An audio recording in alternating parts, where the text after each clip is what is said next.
minister who is now whispering was louder when she also painted Canadians as Nazis, and she can't bring herself to apologize for an actual Nazi this government vetted. Worse even, she tried to strike it from the historical record of this House as if it never happened. A descendant of Holocaust survivors distorting the Holocaust. You should be ashamed of yourself. I don't know how many...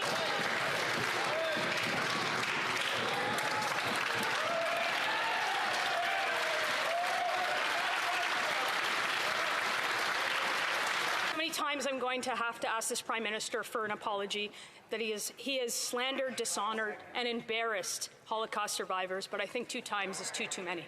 Yeah. Mr. Speaker, while the member opposite tries to personally attack me, I will actually stay focused on the facts. The fact of the matter is, and she knows this as well as every other member in this House, is that it was the Speaker who decided to invite this individual. It was the Speaker who acknowledged that he was going to acknowledge him in the chamber.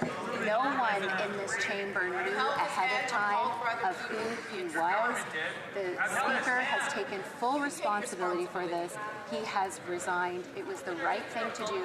It was the honorable thing to do, and it is something that had to be done. Last week, the Prime Minister increased the carbon tax by 23% on Canadians, on gas, on groceries, on home heating. He's doubling down and defying 70% of Canadians and 8 premiers who want him to axe the tax. 6 of those premiers wrote the Prime Minister asking for a meeting to talk about his punishing carbon tax. Instead, the Prime Minister just shot down the idea because they already had a meeting 8 years ago. Can the Prime Minister tell us how many premiers he met in 2016 that are still in power today? Mr. Speaker, I don't know if she missed the question, but Canadians certainly missed the answer. It's 0.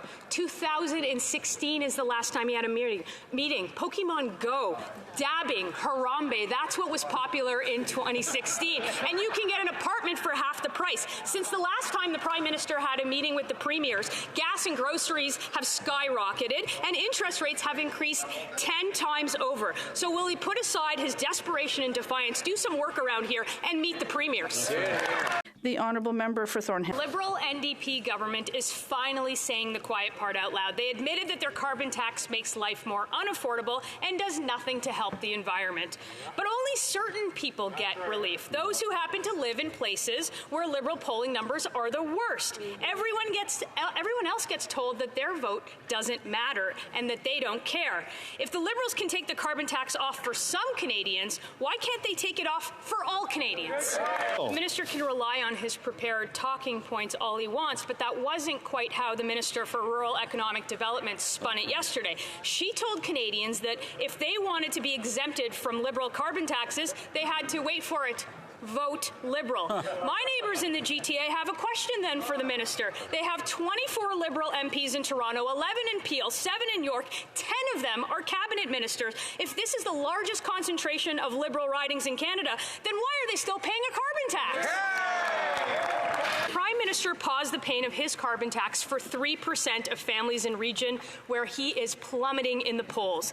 The Liberal minister from Newfoundland said if people in other regions wanted the same pause, that they should have elected Liberals. But people in York region elected Liberal MPs. In fact, 7 of them, and yet their constituents aren't getting the pause. Right. Yesterday, these MPs could have voted to take the tax off for the residents of York region, but they voted with the Prime Minister. So can anybody from York region stand up and explain their choice to leave their constituents in the cold?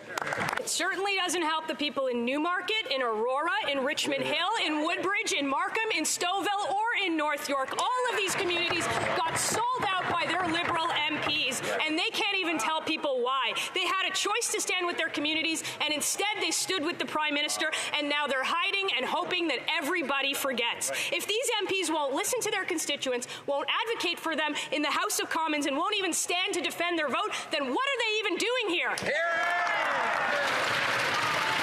After 8 8 years of this Liberal NDP government, Canadians know that this Prime Minister and his carbon tax are not worth the cost. The average Ontario family pays $1,674 every year in Liberal carbon taxes. They get back $1,047. I know that it's very difficult for them to understand, but $1,674 is bigger than $1,047.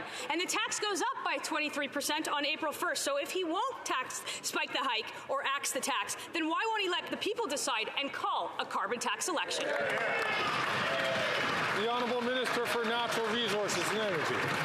Thank you, Mr. Speaker. The Conservatives need to stop spreading falsehoods. The PBO has been very clear that 8 out of 10 Canadian families get more money back. It is true now. It will be true in 2030. The only thing that these folks are going to do by taking away the rebate is to make those on modest incomes poorer. Shame on you for that. While his climate plan is essentially to let the planet burn, the Conservatives essentially have a policy that is both reckless on the environment and reckless on affordability. I'd like to remind all members, of course, to direct their comments through the chair. The Honourable Member from Thornhill. Just because the minister repeats something over and over again, it doesn't make it true. That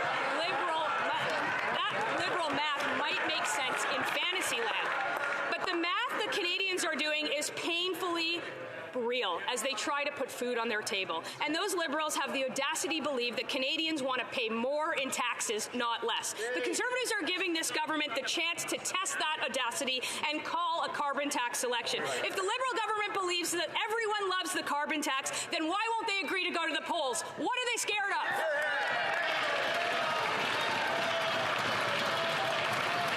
The Honourable Minister for Natural Resources.